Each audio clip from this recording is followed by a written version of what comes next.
Now for updates on sports stories from across the globe, Aaron Akirajola joins us. Hello, Aaron. Good morning. Morning to you, Vimbai. I want to say thank you very much for joining us today.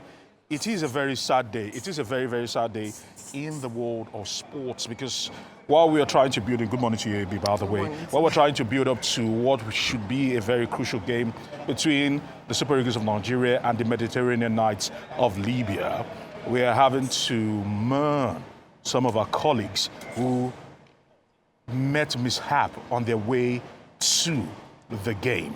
And let's start it off because a 15-man crew that were deployed from Lagos to bring the media equipment to Uyo for the game, broadcasted to the pleasure of Nigerians and Africans, were met with a massive mishap as they were waylaid somewhere in Iseku Olu Road in the Ihala local government area. The 15-man crew, unfortunately, some of them lost their lives. Abi, you would help us explain further what really happened when they met these people right in the middle of the town, not at night, but by midday, about 2-3 p.m. on Wednesday was when this thing happened. What happened? Well, sadly, it was alleged that a popular secessionist group thought these journalists were public officials escorted by police force, and they jumped in an ambush vehicle and killed a mobile officer immediately. But now what the crew, some of the crew members are saying is that the first policeman that was killed, his face had already been marked. So when he took off his police uniform, they already knew his face and shot at him. So what saved the second police official was that he wasn't seen already, so he had taken off his uniform and threw away his gun, so he was saved. Now, a senior member, as well, one of the cameramen, he was shot and the police car was taken away, so he was taken into a bush and buried in a shallow grave. Now, what the crew members also said and emphasized on is that sadly, some of the villagers aided these secessionist group, telling them where their hiding places were.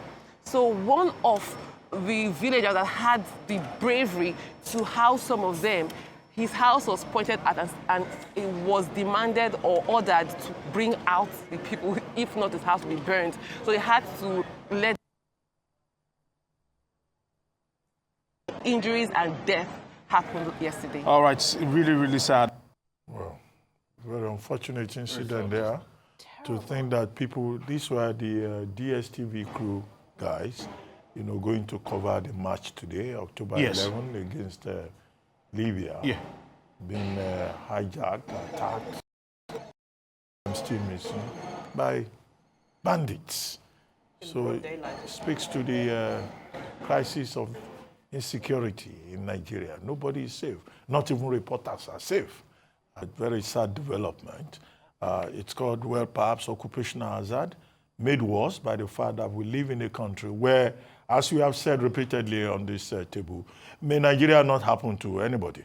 When Nigeria happens to you, you calculate it in terms of pain and anguish, which is the unfortunate reality that we all live with. But meanwhile, the match is today, and people expect that Austin Eguavoen will have a double game victory this first leg and the second leg on October 15, and get 6 points in addition to the 4 points that we have at the moment, leading Group D ahead of Rwanda, ahead of Libya, and ahead of Republic of Benin.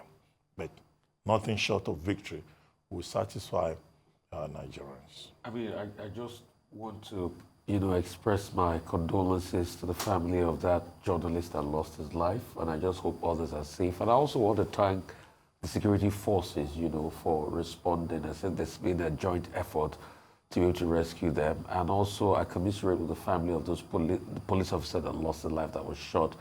I mean, these are some of the hazards. You might not entirely support all the things the police do sometimes, but when you see hardworking officers like this that lose their life in the heat of duty, it's a very sad one. And you remember they have family members too, they have ones that they loved, and they never bargained for experiences like this. But also, I think that community also should ask themselves key questions. I mean, you might have your, whatever it's called, the agitations, but at the expense of people's life, you know, even if they were government officials, is that the right way to go about it? Is that the right way to do things? So I highly condemn people in that community. You know, something must be done as regards this. You cannot just allow for things like this to happen in the country. All right, let's just quickly cross back to Aaron and Ebi. I believe our connection is stable now. Very quickly, expectations from the match this evening. As we were saying, that's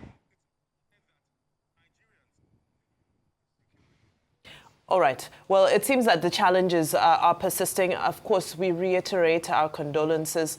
Our media community is a small community. Most cameramen and crew, members of crew and operators know each other.